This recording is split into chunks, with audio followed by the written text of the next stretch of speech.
பரமானந்தரூபிணः அஸ்மதாச்சார்யராஜஸ்ய பிரபன்னோஸ்மி பதாம்புஜம் त्र्यम्बकमुहाधीशम् गणाधिपसमन्वितम् गजारूढमहम् वन्दे शास्तारम् कुलदैवतम् बुद्धिर्बलम् यशोधैर्यम् निर्भयत्वमरोगता अजाड्यम् वाग्पटुत्वम् च हनुमत्स्मरणात्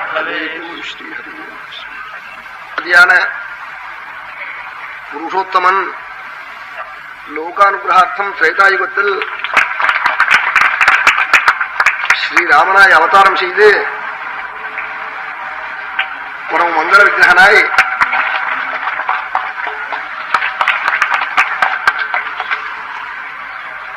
அயோத்தியில் சக்கரவர்த்தி குலத்தில் வந்து பிறந்து எத்தனை ராஜ்யம் ஐஸ்வர்யம் இருந்தாலும் தர்மம் தான் ரட்சிக்கும் என்பதை காட்டுவதற்காக தர்மத்தை அனுஷ்டிச்சு காட்டினாள்.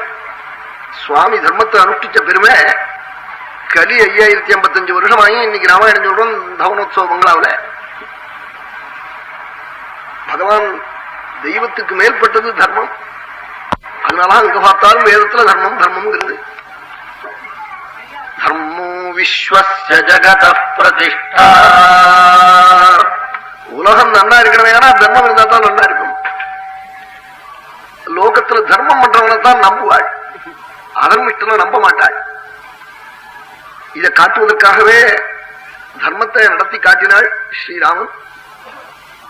அந்த சரித்திரத்தை வால்மீகி மகர்ஷி மகாகாவியமாக ரச்சனை பண்ணி குசலவர்களுக்கு உபதேசம் பண்ணி அஸ்வமேத மண்டபத்தில் கானம் பண்ணி வராள்.